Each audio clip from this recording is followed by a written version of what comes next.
Bonjour à tous, bienvenue dans un nouvel épisode de 60 Hz. Aujourd'hui c'est sortie ciné. On commence avec Donjons et Dragons, l'honneur des voleurs. Transpose sur grand écran l'univers légendaire du jeu de rôle. Une bande d'aventuriers improbables entreprend un casse épique pour récupérer une relique perdue. Les choses tournent mal lorsqu'ils s'attirent les foudres de mauvaises personnes dans une aventure hilarante et pleine d'action. On change de registre avec 10 jours encore sans maman. La suite du film sorti en 2020, qui raconte l'histoire d'Antoine, licencié d'une grande ancienne de bricolage, qui a choisi de rester à la maison pour s'occuper de ses 4 enfants. Sa femme Isabelle étant occupée avec sa nouvelle activité d'avocate. Mais Antoine commence à ne plus tenir le coup, voilà pourquoi 10 jours de vacances à la montagne en famille s'annoncent comme une aubaine. Sauf qu'il va devoir encore partir sans sa femme. Parmi les films d'animation de la semaine, Suzume sort du lot.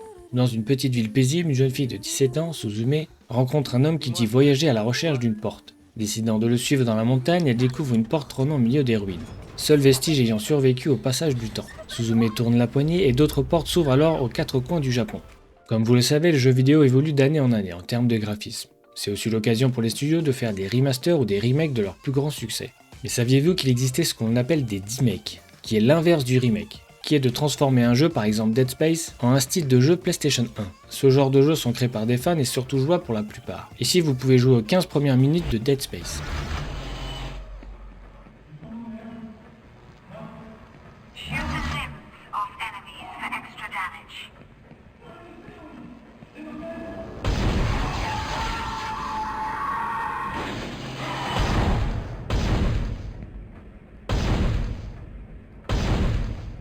Il en existe encore plein d'autres comme Mass Effect sur Game Boy,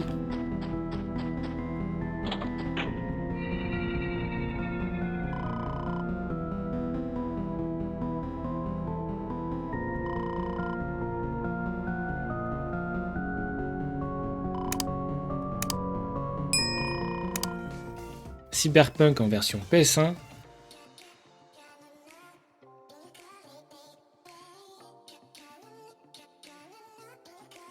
ou The Legend of Zelda en version Atari 2600. Je vous laisse les liens en description si vous voulez aller voir tout ça. Je pense que tout le monde connaît Lo-Fi Girl, qui est une chaîne YouTube qui diffuse en direct depuis des années de la musique Lo-Fi relaxante. Savoir que le personnage qui a inspiré le créateur provient du film Si tu tends l'oreille du studio Ghibli. La chaîne créée en 2015 par un Français a connu beaucoup de rebondissements depuis, comme des interruptions de diffusion à plusieurs reprises pour des droits d'auteur ou à cause de YouTube. En mars 2021, la chaîne change de nom pour devenir Lo-Fi Girl qui est devenue l'icône de la chaîne. Et depuis mars 2023, le personnage de Lo-Fi Girl a disparu, la caméra zoomant lentement sur la fenêtre en face, d'où une lueur bleue s'y dégage, et qui clignote en morse. Le message renvoie vers le site Lo-Fi World, qui renvoie vers une vidéo privée indiquant un compteur qui s'est achevé le 11 avril à 19h. C'est ainsi qu'on découvre un nouveau personnage, Lo-Fi Boy, accompagné de son chien dans un univers plus électronique, avec un style de musique synthwave souvent associé à la musique de films et jeux vidéo de science-fiction des années 80. Vous avez maintenant le choix entre 3 styles différents. En parlant de YouTube, Google vient de sortir 5 nouveautés pour son abonnement premium. Petit 1, l'arrivée de la file d'attente qui vous permet de décider exactement quelle vidéo vous voulez lire à la suite d'une vidéo. En 2, les membres premium peuvent héberger des sessions Google Meet et tous les participants premium ou gratuits peuvent regarder ensemble des vidéos YouTube. En 3, désormais disponible sur Android, iOS et web, les membres premium peuvent continuer à regarder des vidéos YouTube laissées en pause, même lorsqu'ils passent d'un appareil à l'autre, ce qui permet de revenir en arrière sans interruption. Pour la 4e nouveauté, les téléchargements intelligents. Lorsque vous vous connectez au Wi-Fi, YouTube ajoute automatiquement les vidéos recommandées directement dans votre bibliothèque et prêt à être visionnées hors ligne. Pour finir, la dernière qui arrive petit à petit, le 1080 Premium, avec une meilleure qualité d'image sur iOS uniquement, et qui arrivera bientôt sur les ordinateurs. Pas de précision pour Android. On part du côté de l'espace avec le lancement de la plus puissante fusée jamais conçue, avec 33 moteurs Raptor 2 qui équipent normalement les fusées Falcon 9 de la firme, ce qui montre la puissance de la fusée Starship. Le premier vol orbital pourrait avoir lieu d'ici 2 semaines. Une répétition générale avec compte à rebours et test de l'ensemble des systèmes de mise à feu aurait été programmée pour cette semaine. Elon Musk affirme que dimanche que la fusée est prête pour le lancement et qu'il n'attend plus que le feu vert des autorités. Une fenêtre provisoire de lancement est prévue pour le 17 avril 2023, ce qui risque d'être un moment historique pour la conquête spatiale. Savoir qu'une version du Starship ira sur la Lune et plus tard sur Mars avec des multiples bases de décollage sur la planète rouge. Les annonces Star Wars récentes, on a eu le droit à la première bande-annonce de Star Wars Vision Volume 2. Pour cette nouvelle édition, on reprend le même principe que le volume 1, mais cette fois Disney agrandit sa vision des choses en proposant cette fois des studios du monde entier, comme la France, l'Espagne, le Chili ou la Corée du Sud. Au total, 9 courts-métrages sur le thème de Star Wars avec une ambiance et un style différent de ce qu'on a l'habitude de voir dans les productions de la saga.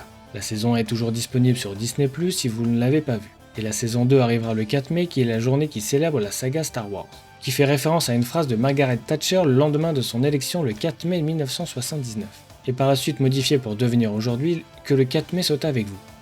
Vous avez sûrement tous vu des images de motion capture du film comme Avatar ou pour les jeux vidéo comme God of War, qui consiste à modifier le visage d'un humain pour retranscrire les expressions du visage les plus fidèlement possible, avec des moyens souvent assez impressionnants. Et bien il semble que les développeurs du jeu God Simulator aient une manière très particulière de faire du motion capture. C'est tellement convaincant et en connaissant la connerie du jeu, je me dis que c'est vraiment comme ça qu'ils ont modélisé les mouvements de la chèvre la plus célèbre du jeu vidéo. Savoir que la vidéo était disponible quelques jours après le lancement de la version 3 du jeu en novembre 2022.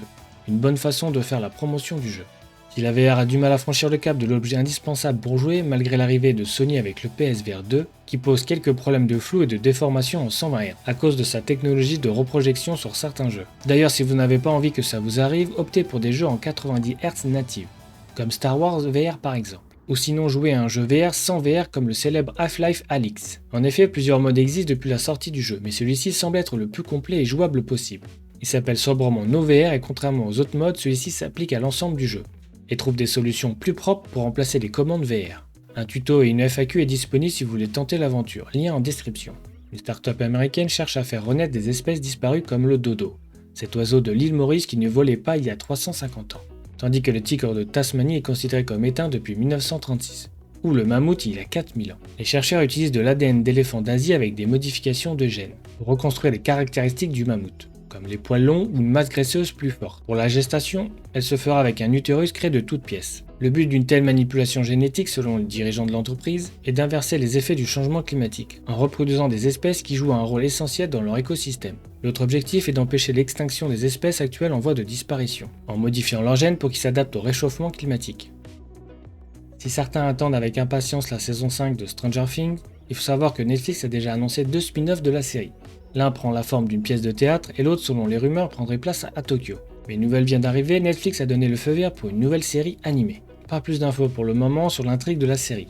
Les créateurs de la série ont indiqué que les scripts et les illustrations sont incroyables. Faut savoir que c'est le créateur de Fanboy et Chum Chum qui est au développement. On passe aux actus en vrac. Monster Energy dépose une plainte contre la Pokémon Company et Capcom pour l'utilisation du mot Monster pour Pocket Monster et Monster Hunter. On ne sait vraiment pas ce que cherche l'entreprise, si c'est pour faire du buzz ou c'est vraiment sérieux. Dans les deux cas, c'est vraiment pas malin. Le Game Pass PC est maintenant disponible dans 40 nouveaux pays. Jet Set Radio, le célèbre jeu de Sega, pourrait voir le jour avec une nouvelle version. Il échange 6 pop d'une valeur estimée à 240 000 $, il n'y en a que 24 dans le monde contre 2 Cadillac. Le FBI vous demande de ne plus brancher vos téléphones sur les câbles et prises USB publiques. Il y a un risque pour vos données personnelles. Un musée de New York a créé une borne d'arcade Donkey Kong de 6 mètres jouable par les visiteurs du musée à partir du 30 juin. Xbox lance de nouvelles couleurs pour la personnalisation des manettes Elite 2. Le store PC Ultra Game arrive le 25 avril prochain avec une nouvelle expérience. La saison 3 de MW2 est disponible avec le retour des snipers qui one-shot. Le marché des ordinateurs PC est en chute libre de l'ordre de 30% et 40% pour Apple pour le premier trimestre 2023. Merci d'avoir regardé cet épisode, n'hésitez pas à aller voir les autres vidéos de la chaîne, pensez à vous abonner, à liker, à partager la vidéo et je vous dis à la prochaine.